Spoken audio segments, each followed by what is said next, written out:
how to manifest better than anyone. Hi, I am your host, Guy Cheyenne, and welcome back once again to Rebuild Reality, where as always, we talk about who we really are, why we're here, and how all of this stuff works. So I had one of the viewers and subscribers to this channel ask about all the different conflicting ideas on beliefs. Like, what do I believe? One person says this, one person says that. It's your assumptions, it's your belief, and or you don't have to believe, or you do have to feel, or you do have to believe, or you don't, or what is it? What does it come down to? And what it really comes down to is us having to get over the fact that there is anyone out there to please. There's no one that's writing the rules. There's no one that's taking has a scorecard that's going, not good enough. No, you need to improve. You didn't do it right. And that was just terrible. There's nobody there. There's nobody stopping you. There's nobody stopping any of us from getting what we want. So why doesn't what we want just show up then? Well, we have to understand that, we're seeing less than 1% of reality. So it is there. What makes it come into our perception is our belief and our faith in it. And that's why when you look at things like the Bible, it's just all about your belief and your faith. That's what it's all about. Can you turn away from looking at that and look at what you want? Because at the end of the day, we're really overcomplicating all of this. And that's why, we're like, well, what is the way? What is the way? How do I do it? Well, that's why Jesus said, I am the way. I am the law. I am whatever it is, whatever I say it is, whatever I declare it is, whatever I command it is, So it's not about anybody else. There's nobody out there stopping us. There's nobody out there that we have to please. There's nobody out there that we have to jump through hoops for anything. So a lot of getting this comes down to the foundational things of understanding what this is all about, which is why I wanted to understand that for myself before I ever came up and began to discuss it with anybody else. Because if you don't have the foundations of these things, you don't really know what's going on here. So as I've mentioned before, it's all about the experience, right? Because God, whatever you want to call it, you can call it God, source, creator, Allah, anything that is whatever you conceive of as the greatest power. It is all things. As far as it looks, everything is it. There's no opposite. So it's like, well, I already know how everything comes out. I know how everything turns out. I know the ending to every story, everything that's ever happened, ever will happen.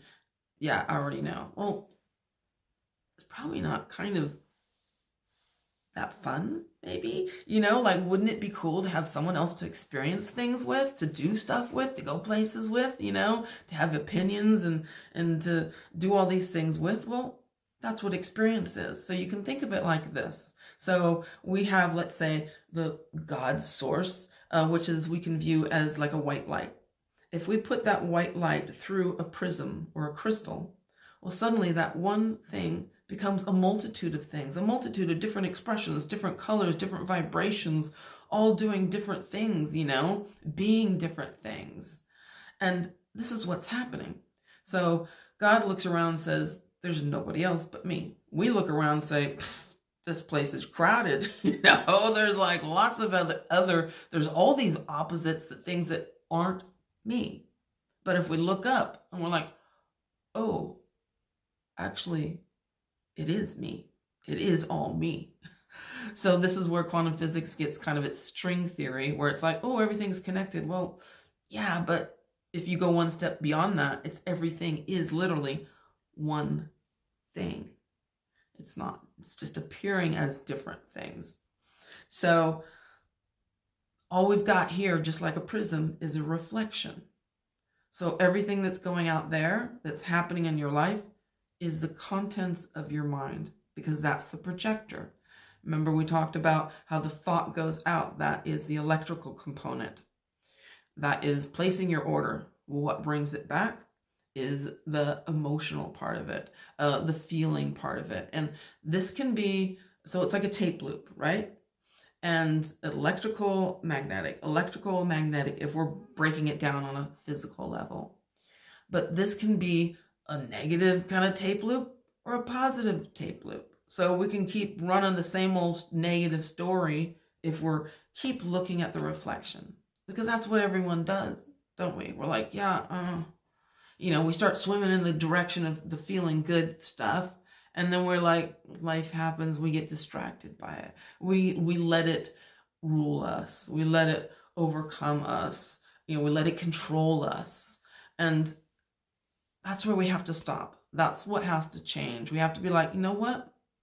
Whatever, let it be what it is. I'm just, because that isn't the truth of reality. We're seeing less than 1% of reality here. So how can any of us see any of it? How could it, it's like a blind man saying they know where to go. It's like,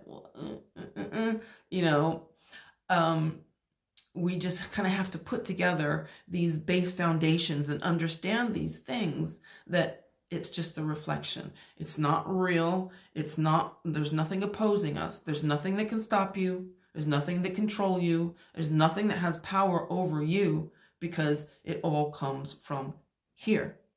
So when here changes and you keep looking in the direction of what you do want as opposed to what you don't want, then your reflection changes.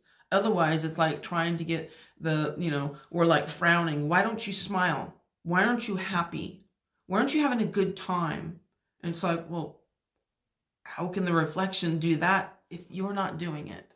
How can, it smile back at you? How can it have a good time? How can it feel good? How can it, have any expression of joy and happiness if there's nothing in the original, where it's coming from?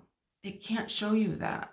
That's why we want to try and be the reflection that we want the outer reflection to take up, to absorb, to be, because it's just the illusion. So we want these things to understand them. We want to get it, because when you start seeing the correlation between the two, that's big. That is big.